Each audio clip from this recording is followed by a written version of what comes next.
Olá, pessoal! Na nossa aula de hoje, a gente vai tentar entender aí a geografia da Bahia, um dos estados aí mais populosos de toda a Federação Brasileira e o estado mais populoso de todo o Nordeste do Brasil. Então vamos lá, vamos tentar entender um pouquinho a respeito dessa questão. Primeiro, pessoal, nós já fizemos uma afirmação aqui que a gente tem que esclarecer. Nós acabamos de dizer que o estado da Bahia é o estado mais populoso do Nordeste. E aí vem uma pergunta, professor, o que é um estado populoso? Nós temos um conceito, de populoso e povoado. Populoso é quando eu tenho uma grande população absoluta. E o que vem a ser uma população absoluta? É a quantidade efetiva de habitantes de uma dada localidade. O estado da Bahia é o estado mais populoso de todo o Nordeste e um dos mais populosos de todo o Brasil. Isso se contrapõe ao conceito de povoado. Povoado é quando eu tenho uma grande densidade demográfica, ou seja, quando eu tenho uma grande quantidade de habitantes por quilômetro quadrado. A gente vai ter a oportunidade de perceber que 40% da população baiana habita o meio rural. Então, embora o estado seja um estado populoso, ele não é um estado densamente povoado. Ele não tem uma grande quantidade de habitantes por quilômetro quadrado. A gente vai perceber que o estado da Bahia é o estado que faz fronteira com o maior número de estados do Brasil. Não somente estados da região Nordeste, mas também estados do Sudeste. A Bahia, por exemplo, faz fronteira com Minas Gerais, e Minas Gerais é um dos estados mais ricos, mais populosos e mais desenvolvidos de todo o território nacional. A gente sabe que essa diversidade de fronteira com os estados e a fronteira com o estado de Minas Gerais, além de nós termos um estado muito populoso, vai dar características econômicas, sociais e políticas de maior importância para o estado da Bahia, se comparado a outros estados da região Nordeste, embora, obviamente, não desmerecendo qualquer outro estado da federação, mas é apenas pelo fato da sua dimensão geográfica, da sua população, o número de estados que ele faz fronteira imediata com a região Sudeste, que é a área mais industrializada e desenvolvida do país. Coloca o estado da Bahia numa condição privilegiada, em relação a outros estados do Nordeste brasileiro. Então vamos lá, vamos tentar entender cada uma das características do estado. Vem comigo, pessoal. Então, a Bahia, como dissemos, é o estado mais populoso de toda a região Nordeste. Situa-se ao sul dessa região, fazendo fronteira com 8 estados. É o estado brasileiro que mais tem fronteira com outras unidades da federação. Faz fronteira com Alagoas, com Sergipe, Pernambuco, Piauí, Minas Gerais, Espírito Santo, Goiás e Tocantins. A gente sabe que se a gente pegar do leste em direção ao oeste, nós vamos encontrar na Bahia, primeiro, uma fronteira imediata com o Oceano Atlântico, e à medida que eu vou para o oeste, eu tenho então fronteira com estados como Goiás e como Tocantins. Aqui, no estado de Goiás e Tocantins, sobretudo Goiás, que vem aí sendo marcado por uma forte capacidade de produção agropecuária.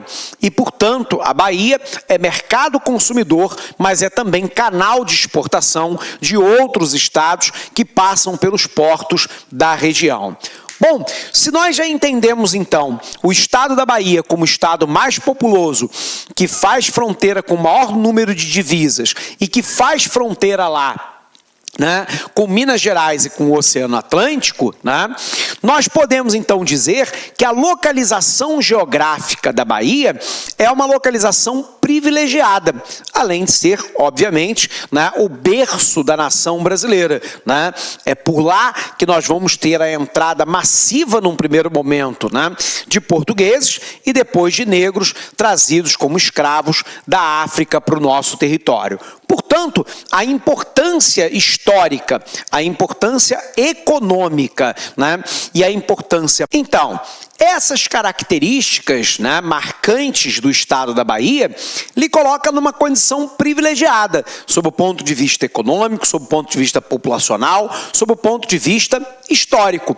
Para nós começarmos, então, a entender a Bahia, a gente vai começar tentando entender a condição climática, as características físicas do estado, beleza? Então vem comigo, vamos tentar entender isso aqui, né? Então nós estamos falando para você, pessoal, a respeito da geografia da Bahia, e nós vamos começar entendendo lá o clima. O clima predominante na Bahia é o clima tropical. Lembre-se você, né, que o clima tropical é aquele que se encontra, né, na zona intertropical. Portanto, entre o trópico de Câncer, no hemisfério norte, e o trópico de Capricórnio, no hemisfério sul. A Bahia está nessa zona intertropical. E como nós sabemos que os raios solares batem perpendicularmente à linha do Equador, e que a Bahia está mais próxima, né, da linha do Equador, nós vamos encontrar nesse clima, então, o quê, né? Primeiro, elevadas médias térmicas, ou seja, a temperatura, né, na Bahia é uma temperatura elevada, pouca amplitude térmica anual. E o que é a nossa amplitude térmica anual? É a diferença entre a maior e a menor temperatura observada no ano. Então, via de regra, essa amplitude térmica é pequena. Via de regra, eu vou encontrar lá um verão chuvoso e um inverno relativamente seco. Nós vamos encontrar a presença, né, predominante de uma massa de ar chamada de massa tropical atlântica, que é uma massa quente e úmida.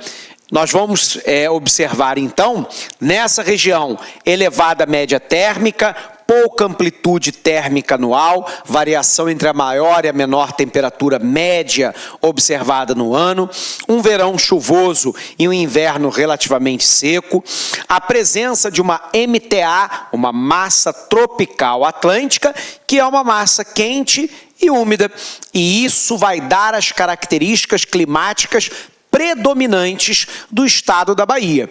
Bacana? Legal? Vamos revisar? Vem comigo, pessoal. Vamos apagar aqui as características de clima para a gente revisar a nossa primeira característica da geografia baiana. Então, vamos lá. Quais são as características físicas, né? Então, eu tenho lá que o clima predominante é o clima tropical e, portanto, com temperatura média anual considerada elevada, varia entre 19 e 26 graus Celsius. As temperaturas mais baixas, né, que podem chegar a 6,1, ocorrem nas áreas mais elevadas, porque um dos fatores determinantes do clima é a latitude, é a medida em graus a partir da linha do Equador. Nesse sentido, a Bahia é privilegiada porque ela está mais próxima da linha do Equador. O nível de insolação é maior, portanto, teoricamente, temperatura também.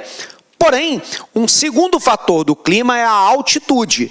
Quanto maior a altitude, menor a temperatura. E é exatamente lá, nas áreas como da Serra do Espinhaço, onde a altimetria é maior, que a temperatura é menor observada dentro do estado. Então, ocorre nas áreas mais elevadas, como a Serra do Espinhaço, enquanto as mais altas se encontram no interior, na área de sertão, como, por exemplo, o município lá de Remanso, que chega a temperatura a 41 graus. É preciso que a gente se recorde das micro-regiões da região Nordeste, beleza? Então vamos puxar aqui o quadro para a gente lembrar, né? Quando nós pegamos o Nordeste brasileiro, eu vou colocar aqui a leste e aqui a oeste. Nós vamos colocar aqui a leste o Oceano Atlântico. Então, indo do leste em direção ao oeste, ao interior do continente, a primeira área do Nordeste brasileiro e da Bahia é o que nós chamamos de Zona da Mata, que é a faixa litorânea, zona de Mata Atlântica, floresta tropical úmida, né? Saindo disso, eu tenho o Agreste, que é uma zona de transição entre a zona da mata e o sertão. Eu tenho o sertão, que é a área do semiárido, que é a área lá onde nós vamos encontrar elevadas médias térmicas, pouca amplitude térmica anual, índice pluviométrico muito baixo, nível de evaporação maior do que o nível de precipitação, vegetação de caatinga, solo pedregoso e raso e por aí vai. E saindo do sertão, eu tenho lá o chamado meio norte, também conhecido como Mata dos Cocais, porque aqui, ao oeste, eu já vou encontrar a floresta amazônica. Portanto, né, da mesma forma que o Agreste, ele é uma zona de transição entre a zona da mata e o sertão, nós sabemos que o meio norte é uma zona de transição entre o sertão e a floresta amazônica. Então, as maiores médias térmicas observadas na Bahia são observadas aqui no sertão. A área onde você tem elevada média térmica, pouca amplitude térmica, baixo índice pluviométrico, muito pouca quantidade de chuva. Legal? Bacana? Então, do leste para o oeste, zona da mata, agreste, sertão e meio norte. Bom, nesse sentido, né, nós sabemos então que as médias térmicas mais elevadas são encontradas exatamente na porção do sertão baiano, né? Notadamente, a gente vai perceber isso lá no município de Remanso, que apresenta as maiores médias térmicas do estado. A média de precipitação varia de 363 milímetros, uma quantidade muito pequena de chuva encontrada no sertão, até 2.000 milímetros, que fica na planície costeira. Planície costeira, zona da mata, atuação imediata da massa tropical atlântica, que é uma massa quente, porém ela é úmida, ela vem carregada de umidade, né, do oceano. Então, no caso de Ilhéus, né, ela é a cidade mais úmida de todo o estado, com uma média, né, pluviométrica de 2.000 milímetros anuais. Quando eu vou para o interior, quando eu vou para o sertão, aliás, a palavra sertão para os portugueses significava interior, né? O índice pluviométrico chega a cair para 363 milímetros ao ano, né? Portanto, né, um percentual muito mais baixo do que Ilhéus. Eu preciso entender, então, a vegetação, né? E aí a gente vai perceber 3 conjuntos vegetativos na Bahia. Vamos colocar no quadro para você. Quando nós analisamos, pessoal, a vegetação, ela vai mais ou menos que acompanhar aquele mesmo roteiro que nós fizemos, do leste, Oceano Atlântico, em direção ao oeste, no sertão baiano. Então, o que eu vou ter, né? Na porção mais ao leste, nós vamos encontrar lá, né, a chamada planície costeira, também chamada de oceânica, onde nós vamos encontrar a floresta tropical úmida. Essa floresta tropical úmida tem quais características? Ela é latifoliada, as folhas são largas, ela é uma vegetação densa, com grande biodiversidade, portanto, um grande número de espécies animais e vegetais e árvores altas. Então, o que eu tenho, né? Eu tenho lá que na planície costeira eu tenho uma floresta tropical úmida, uma floresta que nós chamamos de Mata Atlântica, porque ela margeava todo o Oceano Atlântico, do Rio Grande do Norte até o Rio Grande do Sul, passando pelo território baiano.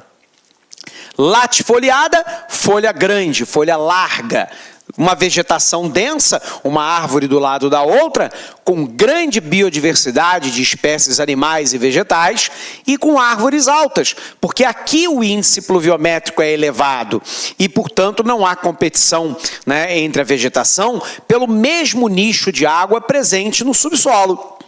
Bom, mas à medida que eu saio da planície costeira e que eu vou para a área do interior, onde eu vou encontrar um índice pluviométrico menor, automaticamente a vegetação se adapta.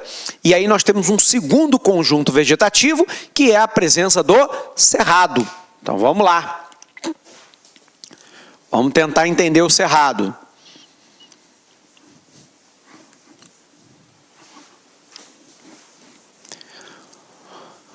Um outro conjunto vegetativo, então, da Bahia é a presença do cerrado. O que é o cerrado? Quais são as características, né? Primeiro, uma vegetação arbustiva arbórea. Nós vamos encontrar uma vegetação de casca grossa, raiz profunda,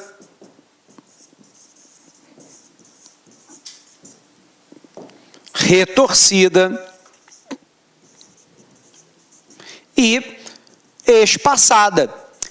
Se o índice pluviométrico é menor, pessoal, a vegetação será basicamente arbustiva, porque se ela for essencialmente arbórea, não há água suficiente no solo para poder umidificar essa planta e mantê-la viva. Então ela será essencialmente arbustiva, até mais ou menos 1,5 m. Em alguns casos, nas áreas, né, onde nós vamos encontrar os chamados brejos, onde você tem um ponto altimétrico mais baixo, notadamente entre encostas de morros, ela pode eventualmente ser arbórea. É uma vegetação de casca grossa, portanto, para evitar a transpiração e, obviamente, resistir às queimadas naturais e antrópicas provocadas pelo ser humano nessa região. A raiz é profunda para poder achar água no subsolo, ela é retorcida, ela diminui a área de exposição à incidência solar e ela é espaçada para não competir pelo mesmo nicho de água presente no solo. Mas no sertão, portanto mais afastado do oceano, eu tenho lá a vegetação de caatinga, palavra indígena que significa mata branca. Então vamos lá, vamos entender a caatinga. Eu tenho um outro conjunto vegetativo, que é lá a caatinga. Então, é uma vegetação acinzentada, que vai se apresentar com uma casca grossa, raiz profunda, caducifólia, xerófita, formada basicamente por cactáceas. é uma vegetação espaçada, é uma vegetação espinhosa. Então vamos ver se a gente entende isso aqui, né? Eu tenho uma vegetação acinzentada, né? Ou seja, tonalidade de cinza, por isso os indígenas diziam que era uma mata branca, era uma mata de caatinga. É uma casca grossa para resistir à perda de água e aos incêndios naturais e causados pelo ser humano. A raiz é profunda para poder encontrar água nesse subsolo.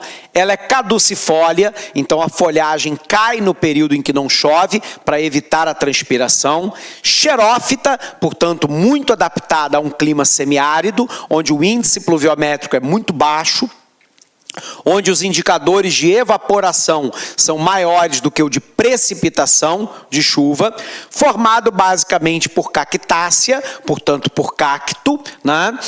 Uma vegetação espaçada, completando aqui, para não competir, né, pelo mesmo nicho de água no solo, e uma vegetação espinhosa, né? Os espinhos, segundo os biólogos, foram folhas que foram se enrolando em torno de si, né, para evitar o nível de transpiração. Hoje virou um mecanismo também de defesa, né, para que alguns herbívoros acabam não comendo esse tipo de planta, ok? Então vamos voltar para lá, né, para o nosso quadro. Nós estávamos falando para você que a Bahia possui 3 grandes conjuntos vegetativos, né? Nós temos lá a floresta de Mata Atlântica, a Caatinga e o Cerrado. A Caatinga se localiza em toda a região norte, na área de depressão, né, do Rio São Francisco e na Serra do Espinhaço, deixando para o Cerrado apenas a parte ocidental, portanto mais a leste.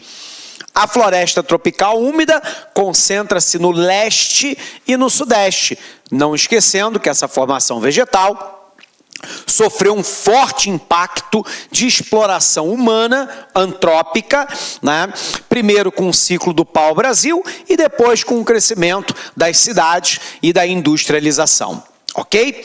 Então nós temos aí um conjunto vegetativo. Nesses locais de Mata Atlântica, hoje, se desenvolve um projeto de reflorestamento com o eucalipto. O problema do eucalipto é que ele solta uma toxina no solo para que outras vegetações não nasçam no seu redor, né? E isso causa uma perda de biodiversidade nessa área de Mata Atlântica, uma perda essa muito significativa. Bom, nós temos que falar da hidrografia. Sem dúvida alguma, a hidrografia baiana é formada por 2 conjuntos de rios, o que nós chamamos de rios permanentes e o que nós chamamos de rios intermitentes. Os rios intermitentes são aqueles que quando chove tem rio, quando não chove não tem rio. E essa é uma característica do sertão baiano. A gente só vai encontrar isso lá na área do semiárido baiano, portanto, na área da vegetação de caatinga, né? Observe que todo o restante do conjunto, né, hidrográfico da região é formado por rios permanentes. O mais importante deles, sem dúvida alguma, o Rio São Francisco, que nasce lá na Serra da Canastra, em Minas Gerais, e é o único rio perene, que tem água durante todo o ano, que corta o semiárido nordestino. A gente sabe que nessa área da bacia do São Francisco, nós temos importantes empreendimentos. 3 deles são os mais importantes. A primeira é o complexo de hidrelétrica de Sobradinho, tudo bem, que fornece potencial de geração de energia para a Bahia e para quase toda a região Nordeste. O segundo grande projeto é a fruticultura irrigada às margens do São Francisco, produção, né, de frutas e de vinhedos, né, produção de vinho, né, de uva nessa região. E uma terceira ação agora é a transposição de águas do Rio São Francisco, que retira parte da água do Velho Chico para levar para açudes no interior e para grandes cidades, né? Inclusive chegando até a Paraíba. E, portanto, a hidrovia nessa região também é algo importante, já que o Rio São Francisco é um rio quase que totalmente navegável e, portanto, é uma área de transporte de cargas, de passageiros, né, de comunicação, de pesca para a população ribeirinha e também para irrigação de produção. Nessa região se desenvolve mais intenso nos últimos anos a produção de soja e agora também, em larga escala, a produção de algodão. Então vem para cá. A hidrografia. Verifica-se na Bahia a existência de 2 grandes grupos de rios. Um grupo que segue para o Atlântico são os rios chamados de exorreicos, que são rios que desaguam no mar, e o outro que segue para a bacia do São Francisco, formando uma grande bacia hidrográfica baiana. Quando nós olhamos aqueles que vão para o Oceano Atlântico, os mais importantes são o Vaza Barris, o Itapicuru, o Jacuíbe, o Paraguaçu, o Pardo, o próprio Rio Jequitinhonha, o Mucuri, o de Contas. O rio mais importante da Bahia, sem dúvida alguma, é o Rio São Francisco, porque nele nós temos aí um grande potencial energético para transposição de águas e agora para a cultura irrigada da soja, do algodão, da fruticultura, da vinicultura que se estabelece às margens do Velho Chico. Então, pessoal, em 1955... foi inaugurada lá a usina hidrelétrica de Paulo Afonso, né, faz parte lá daquele complexo próximo a Sobradinho, situada na Cachoeira Paulo Afonso, entre a Bahia e o estado de Alagoas. É a maior reserva de energia hidráulica, hidroelétrica de todo o estado, impulsionando a economia local quando da sua inauguração. Dos rios que seguem em direção ao São Francisco e ao Oceano Atlântico, ambos apresentam rios temporários, como, por exemplo, o Vaza Barris, o Itapicuru, né, o Saliltre, o Jacaré, dentre outros, que têm os seus cursos que são secos no período do verão. Isso porque no interior, na área do semiárido, na área do sertão, né, chove no inverno, onde a temperatura diminui e a condensação de água é permitida, e o verão é seco. É o contrário do que ocorre na zona litorânea, onde o verão é chuvoso e o inverno é seco.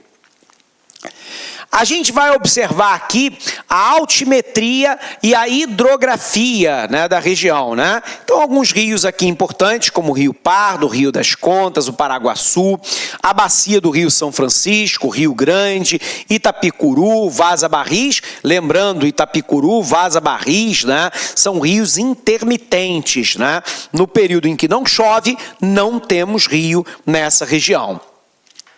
Importante na hidrografia do estado é que não devemos esquecer o Paraguaçu. Esse rio aqui, que muitas vezes é esquecido pela maioria, né, dos estudiosos, trata-se do maior rio genuinamente baiano. Ele nasce no Morro do Ouro, né, na Barra da Estiva, na Chapada Diamantina, e atravessa cidades como São Félix e Cachoeira, até desembocar na Baía de Todos os Santos, entre os municípios de Maragogipe e Sauabara.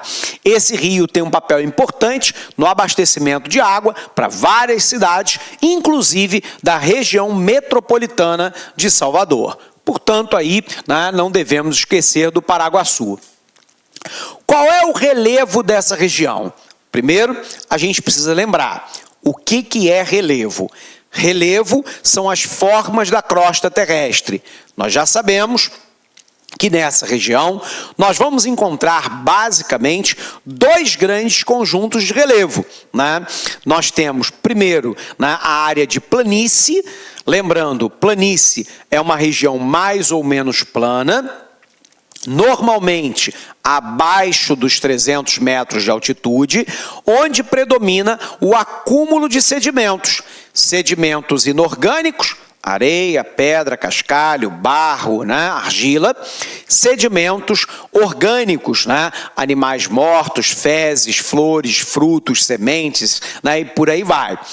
Nós vamos observar que toda a faixa litorânea da Bahia é uma área de planície.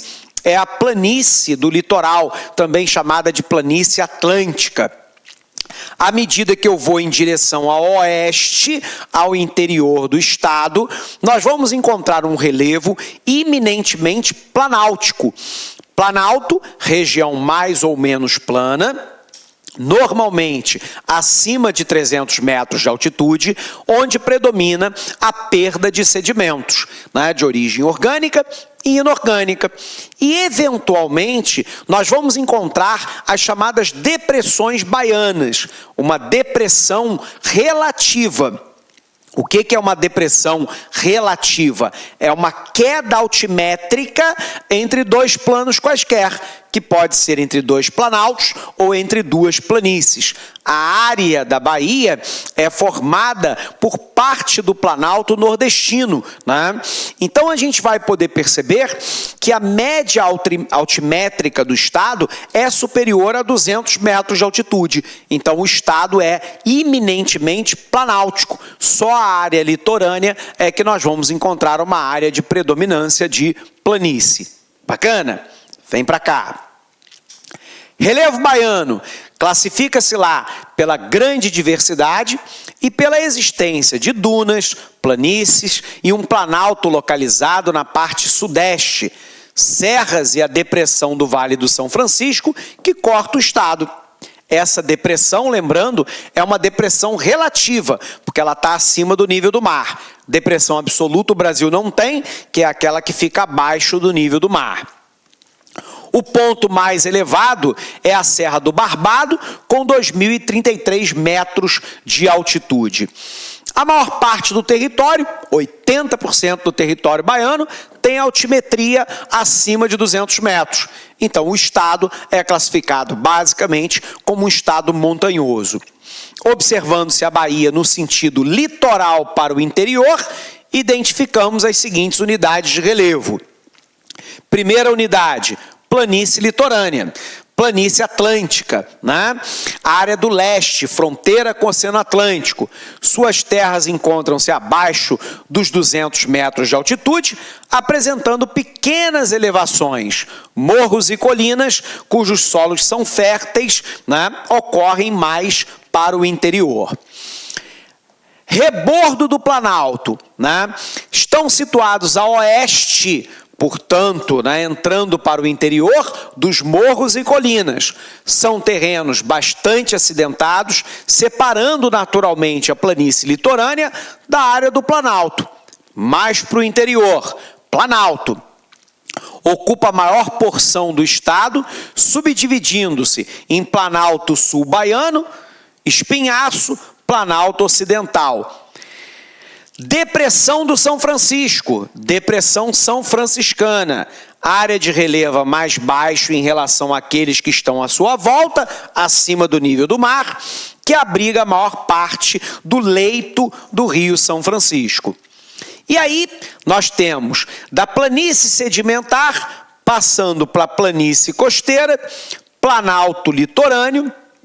No número 3, no 4, nós temos a chamada Diamantina, no 5, né, a do Espinhaço, no 6, a Chapada Ocidental e no 7, as depressões interplanáuticas. Esse é o relevo. À medida que eu saio do litoral, eu vou tendo um ponto altimétrico mais elevado em direção ao oeste do território baiano.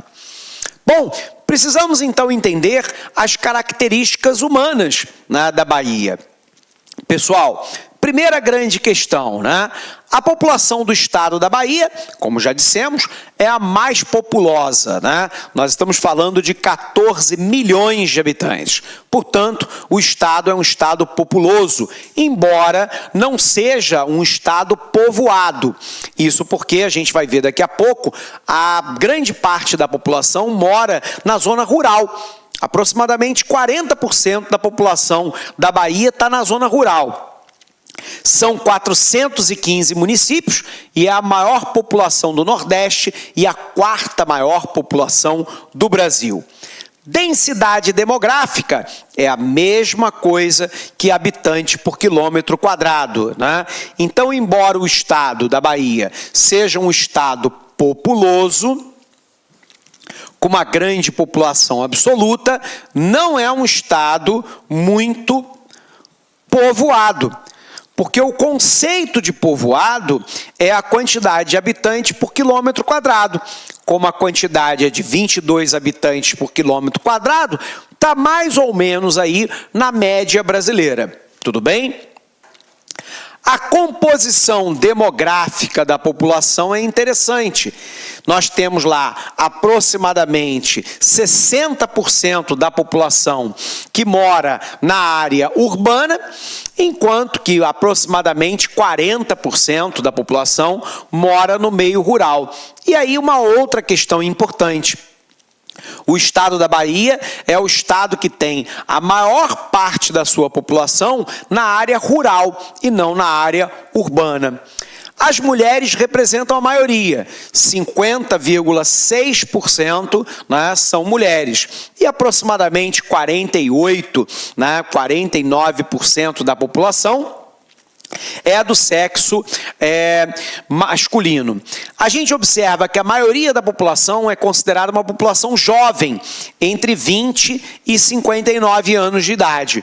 Lembre-se da classificação do IBGE. A população de 0 a 19 é uma população jovem, de 20 a 59 é uma população adulta e de 60 anos ou mais é uma população idosa. A gente está chamando aqui de população jovem, mas é porque a população não é formada majoritariamente por idosos. Mas essa população, na realidade, a classificação correta seria uma população majoritariamente adulta e não uma população majoritariamente idosa, que seria com 60 anos ou mais.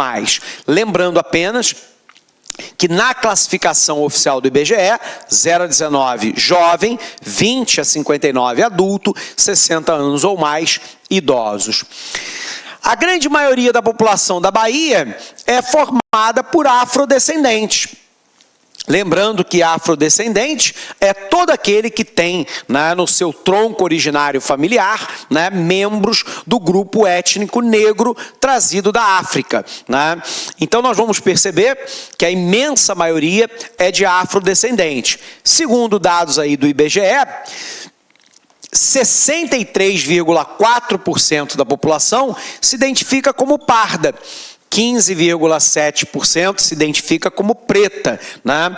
Apenas 20% da população é branca e 0,6% é amarela ou indígena. Então, o maior componente étnico da população baiana são os negros e os seus descendentes. Como é que funciona, pessoal, a economia da Bahia, né? A composição da economia do estado tem como base o setor agrícola, industrial e de turismo. Esse setor agrícola, inclusive nós já falamos, né?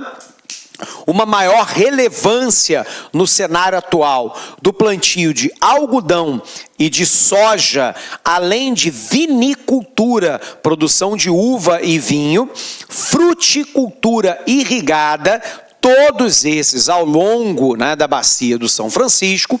Nós vamos encontrar no sul da Bahia e em parte do recôncavo baiano a presença do cacau, que foi uma indústria extremamente importante dessa região, e mais recentemente, em Camaçari, na Bahia, um polo industrial, né? Então são setores em Aratu, Camaçari, etc. e tal, que a gente vai encontrar um setor de industrialização que começa a ser mais pujante dentro do estado.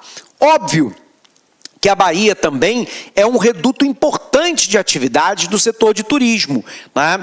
Turismo e lazer, sobretudo pelas magníficas praias que são encontradas ao longo da sua orla. Bacana? Mas vamos detalhar isso para você. Vamos apagar aqui para a gente conseguir visualizar. Então, o que nós temos lá, pessoal? Na agricultura, né, vai se destacar lá a produção de mandioca, sobretudo na área do agreste e do semiárido, feijão, milho, cacau, sisal, soja, algodão, dendê e tomate. A fruticultura irrigada, né? A partir aí do coco, banana, laranja, manga, fruta de clima temperado como uva e melão, no perímetro irrigado lá do São Francisco.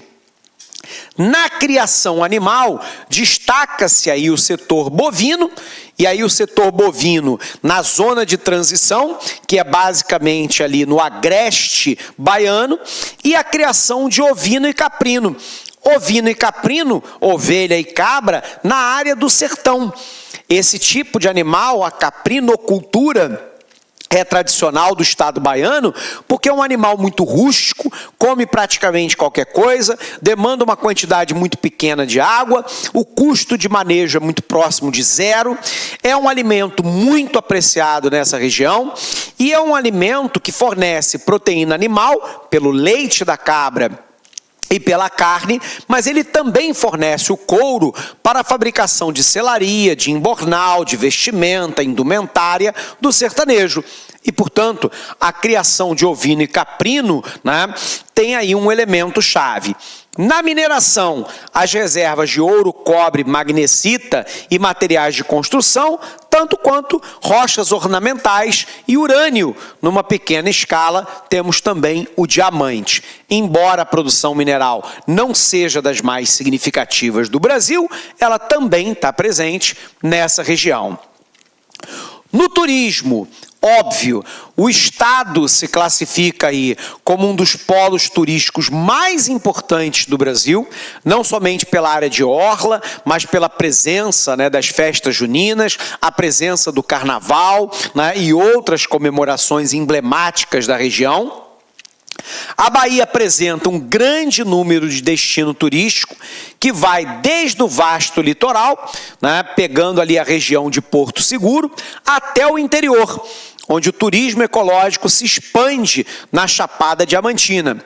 A Bahia também tem se tornado destino de cruzeiros internacionais que chegam todos os meses no Porto de Salvador, né? Portanto, um dos portos mais importantes da região Nordeste e, com certeza, um dos mais importantes do Brasil.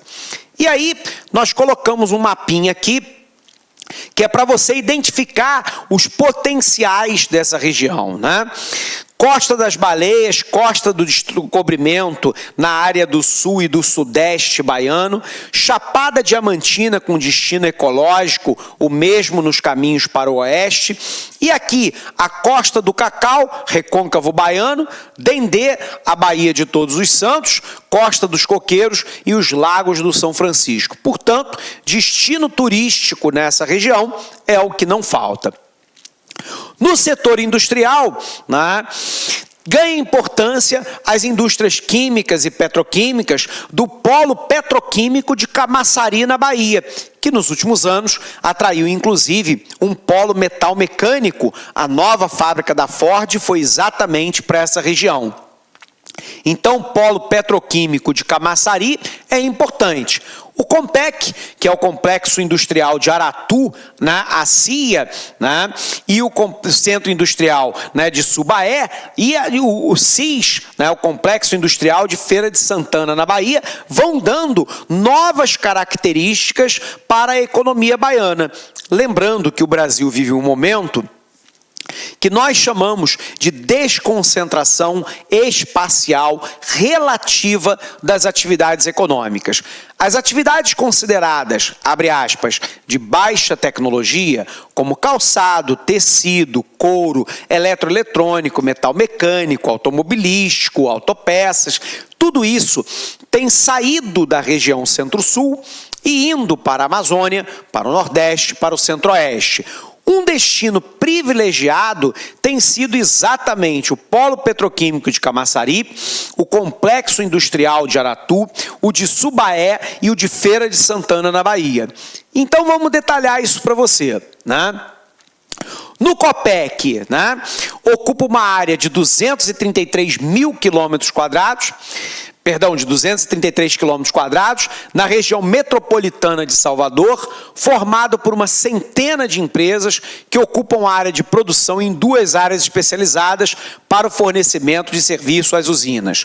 Os principais produtos são derivados lá da química fina, a petroquímica, termoplástico, metalurgia, fertilizante, celulose, cervejaria e serviços industriais. O importante aqui, o polo petroquímico de Camaçari, ele começou as suas operações em 78. Foi o primeiro polo petroquímico do país, né?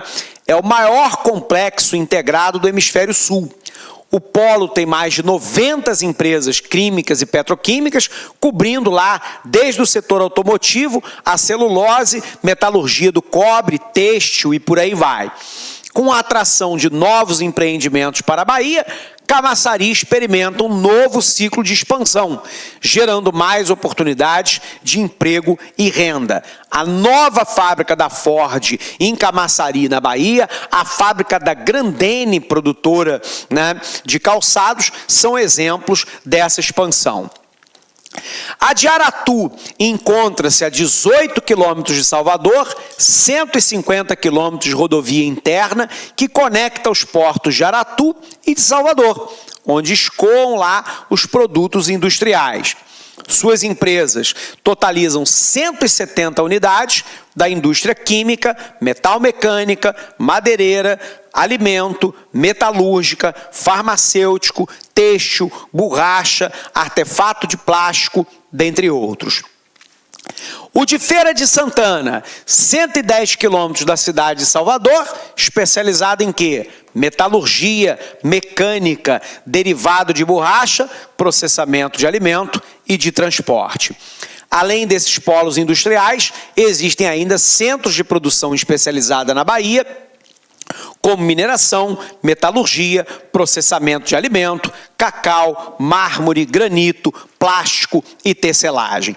Então, a característica econômica do Estado, ela começa a sair do setor primário, que marca o início das atividades, com a extração do pau-brasil, depois com o Nordeste açucareiro, plantação de cana-de-açúcar, depois com o ciclo do cacau, uma agricultura e pecuária de subsistência no Agreste e no meio-norte, para se tornar cada vez mais uma indústria, portanto, uma atividade do setor secundário, e agora também do setor terciário, com a área de turismo, comércio e turismo. O turismo gera 88 mil empregos diretos, 490 mil colocações nos últimos anos. O complexo industrial de Feira de Santana vem evoluindo nos últimos 5 anos, passando a abrigar cada vez mais indústrias, como cervejaria e a indústria de pneus, da Pirelli, e multinacionais importantes, como a Nestlé. Para que tudo isso funcione, nós precisamos de uma rede de transportes. E aí a Bahia tem alguns dos mais importantes portos do Nordeste brasileiro e do Brasil. Dentre eles, obviamente, o porto lá de Salvador, mas nós temos outros, né? Então a Bahia é o 6º estado brasileiro em riqueza, realizando mais da metade das exportações do Nordeste. Existem importantes portos marítimos no estado da Bahia, localizado basicamente na área petroquímica. O Porto de Salvador, na Baía de Todos os Santos, tem a capacidade para até 2.400.000 toneladas de carga ano, o que lhe coloca como um dos portos mais ativos do Brasil, junto com o Porto de Belém, no Pará, mas aí o Porto de Itaqui, no Maranhão, do Rio de Janeiro e de Santos, né, e outros portos na região sul do país. O Porto de Aratu, localizado também na Baía de Todos os Santos, no município lá de Candeias, tem 1.522.000 toneladas de carga líquida transportada por ano, 1.434.000 toneladas de carga sólida e 430.000 toneladas de produtos gaseificados do polo industrial, né, de Aratu e também de Camaçari. vem se tornando ainda mais importante com o desenvolvimento do polo de Camaçari, um polo petroquímico, já dissemos, dos mais importantes, que vem atraindo um número cada vez maior de empresas para essa região. Mas nós temos também o Porto de Ilhéus, né, no sul do estado, que é uma área basicamente especializada no carregamento de combustível líquido. E aí, sobretudo, né, do processo de refino, né, de petróleo nessa região, portanto, óleo cru, né, mas também óleo diesel, óleo lubrificante, gasolina e querosene de aviação. Tudo bem? Já teve um importante papel nas exportações do estado. É importante lembrar que o importante porto fluvial está localizado no norte do estado, que é o porto de Juazeiro, ao longo do Rio São Francisco. A gente falou aqui, o Rio São Francisco é quase totalmente navegável, só não é totalmente navegável porque eu tenho a construção de usinas hidrelétricas como Paulo Afonso, Sobradinho 1, Sobradinho 2, que muitas vezes não tem eclusas, né, e não permite a navegabilidade plena do rio. Porém, né, esse porto fluvial, né, é um porto importante dessa região. Na Bahia está localizado parte de uma importante hidrovia brasileira, que é a hidrovia do São Francisco, que vai ligar lá o porto de Juazeiro, na cidade baiana de Juazeiro, até a cidade mineira de Pirapora. Ele equivale a uma distância aí de Salvador a Brasília, portanto, uma distância muito grande de navegação fluvial, para escoamento fundamentalmente de produção. E aí aquela produção que nós falávamos lá atrás, né? De soja, mas também de algodão, de frutas cítricas, agora de vinicultura, né? Parte disso é escoado pela essa hidrovia. Essa hidrovia, portanto, é o principal canal de ligação, né, hidroviário entre o Nordeste e a região Centro-Sul do nosso país. Finalmente, aí, as rodovias. O Brasil tem, né, uma malha basicamente rodoviária. Você se recorda que a rodovia, o sistema rodoviário, não é dos mais adequados para um país de dimensões continentais como o Brasil. É um sistema caro, porque ele utiliza um hidrocarboneto fóssil caro, que é o petróleo. Ele é poluente, ele tem baixa capacidade de carga, ele tem manutenção muito cara, ele é mais sujeito a acidentes, é uma modalidade lenta. E, portanto, países de dimensões continentais como o Brasil não utilizam essa matriz de transporte como a principal. No entanto, no Brasil como um todo, e na Bahia não é exceção, né, ela é a principal meio de transporte. Embora a gente vá observar, por exemplo, em Salvador a presença do sistema metroviário, o sistema ferroviário baiano ainda é muito incipiente. A maioria do transporte se dá pela via fluvial, né, ali ao longo do São Francisco, ou a navegação de cabotagem ou oceânica, através do porto de Iratu, né, mas também da Baía de Todos os Santos, ali o porto, né, de Salvador, ou se dá pela malha rodoviária. E nesse sentido, a gente sabe que isso é um erro, porque a malha rodoviária ela acaba agregando valor no sentido negativo da palavra ao preço do produto final, porque é uma matriz de transporte cara, né? Então os transportes baianos estão fortemente concentrados em rodovias. O eixo principal aqui é Feira de Santana e ele vai polarizar, né, todo o sistema de distribuição de passageiros e de carga pelo interior da Bahia e de lá rumo à exportação na zona portuária ou via rodoviária para poder atingir outros estados da federação, notadamente via Minas Gerais ou Espírito Santo para chegar no Centro-Sul ou em direção a Alagoas para chegar em região, né, do Nordeste, né, brasileiro como um todo. Beleza? Bom, pessoal, nós vamos encerrando essa aula por aqui, né? Eu desejo a todos vocês um grandíssimo abraço, né? Muito boa sorte aí no seu certame, bons estudos e até uma próxima oportunidade. Até lá! Olá, meus amigos, minhas amigas, sou o professor Luiz Antônio Carvalho. Estou aqui para convidar vocês a fazer o nosso super curso de reta final para o concurso da PM Bahia 2017. Nosso curso super competitivo, um curso aí que eu tenho certeza que vai te ajudar na sua preparação. São mais de 150 horas de videoaulas exclusivas por apenas 10 mensalidades de R$15. É isso mesmo, 10 mensalidades de R$15. Nós disponibilizamos aí para vocês aí apenas 5 videoaulas do módulo de Geografia da Bahia com o professor Alex Mendes, para você conhecer a potencialidade do site Lá Concurso. E se você quiser fazer somente a isolada do professor Alex Mendes, R$30 aí, você vai lá no laconcurso.com.br, clique lá, Geografia, e você faz a matrícula apenas nesse módulo por apenas R$30 aí. Bacana? Espero vocês. Tenho certeza que é o melhor custo-benefício e esse nosso curso irá te ajudar muito na sua caminhada. Um forte abraço, fique com Deus. Tchau, tchau. Fui! Clique lá.